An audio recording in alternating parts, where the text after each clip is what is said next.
After investing in property for almost 6 years and being part of hundreds of property deals for my clients, but also many for myself, I have noticed some very costly mistakes that people make in property. But with the right information, these mistakes could easily be learnt and be avoided. So in this video, I am going to cover these 6 expensive mistakes that you need to avoid in property. Mistake number 1 is tying up your cash too quickly, because one of the biggest mistakes I see many new investors make is tying up all of their capital. Okay, let's say that you've invested £50,000 into a property that profits £400 a month. That means you're making 9.6 return on investment or ROI on your money. Now, if you've got a massive budget of £500,000, that might not be a problem because you can go and buy 10 houses like that. And each one is going to add up and produce a steady income. But what if you only have £50,000 to start with?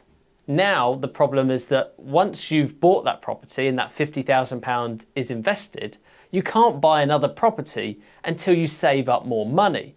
And depending on your income, that could take literally years. For many people watching this, saving £1,000 a month is a stretch, meaning it could take you more than 2 years before you're in a position to buy another property. So this is where buy, refurbish, refinance comes in. Okay, this is a strategy that you can use in property. And if you're unfamiliar with it, here's how it works. You buy a property below market value, you then refurbish it to add the value, and then you refinance it to try and pull out as much capital as possible at the end, and then you rent it out. Now the goal is to keep rotating your capital so that you can keep buying more and more properties without constantly having to save up for a new deposit each time. And I've done videos on this strategy in the past, and trust me, this strategy is an absolute game changer in property. So that's what you need to think about using rather than just tying up all of your capital on that first property. Mistake number 2 is not moving quickly enough, or we could say speed. You know, they say that money loves speed, and that is definitely true in business, and it's definitely true in property too. But too many investors fail to get started quickly enough. You see, I've been to plenty of events over the years where people have been watching YouTube videos for years and years and years, which is great, but they still haven't taken any action. Why is that? Because they're too nervous to get started. They feel like they need everything to align perfectly before they go and jump into their first property deal. But let me tell you, if you're waiting for the perfect deal to come along, well, you'll probably be waiting forever. Think of it like training for a marathon. You can read all of the books on running and watch all of the videos on it too, but you'll never get any better at running until you actually start putting the miles in. And weirdly, the same thing applies to property. By not getting started, you're missing out on valuable lessons, valuable learning experiences, key relationships, and of course, potential profit from property, from the growth and from the rent. I started my property journey back in 2019. I bought a property in Liverpool for just £58,000. Was it scary? Absolutely. But I learned so much from it. And within 2 years, I had made £6,000 in profit from the rent, and the property had gone up in value from £58,000 to £90,000. And today it's worth around £100,000. And the key to that was just getting started and learning. And every year that you wait is potentially a year that you're missing out on the compounding of the growth of that property. So you need to get started. Mistake number 3, overpaying for properties. Now let's quickly talk about that. Let's talk about paying too much for a property. Here's a question for you. If a property is listed with an estate agent online for £100,000 and you manage to get £15,000 off the price, bringing the price down to £85,000, is that a good deal? The answer might surprise you.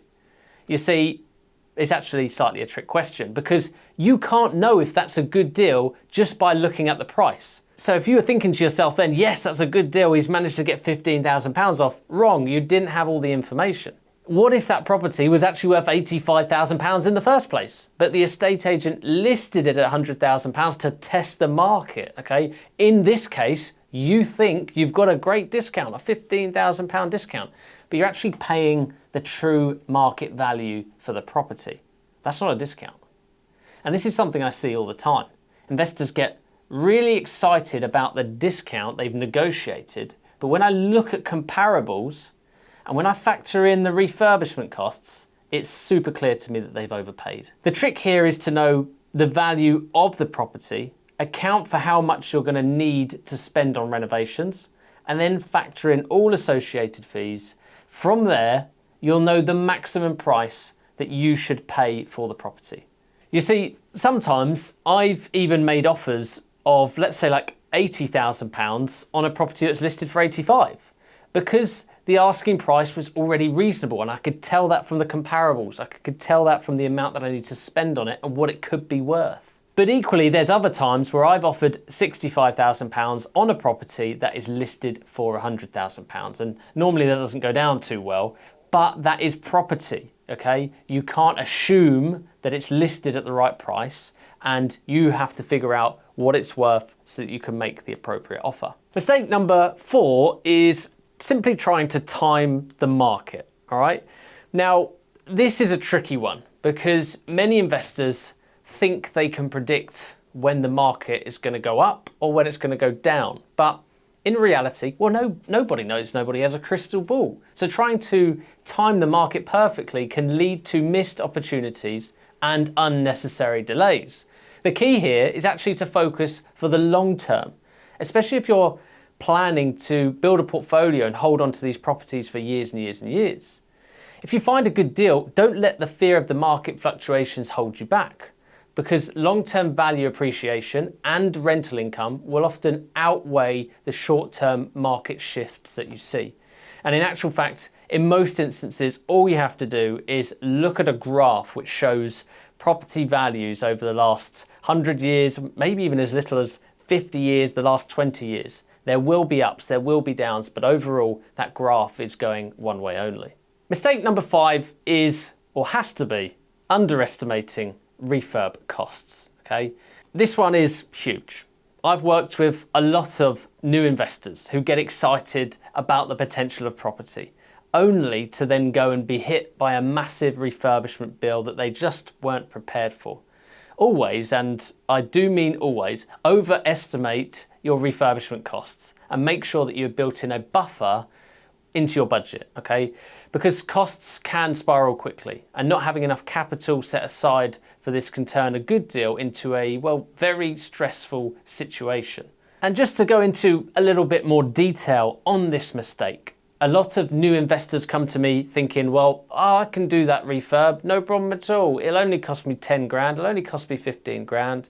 And I'll look at it for them or with them and I'll go, right, this is a 2-bedroom terraced, okay? You need to take off all the wallpaper, rip it out. You're gonna need a full rewire, you're gonna need full plumbing, plastering, decorating, flooring, kitchen, bathroom, you name it, they need it. And actually in my mind, I'm like, well, when I get my spreadsheet out and I add all of those things onto it, I'm at like 25 to 30,000. In many times, I'm actually even higher than that. How are you gonna do this for 10 or 15? Even if you do the work all of yourself, which you shouldn't be doing that if you're a property investor, you will not be able to buy materials for 10 to 15,000 pounds.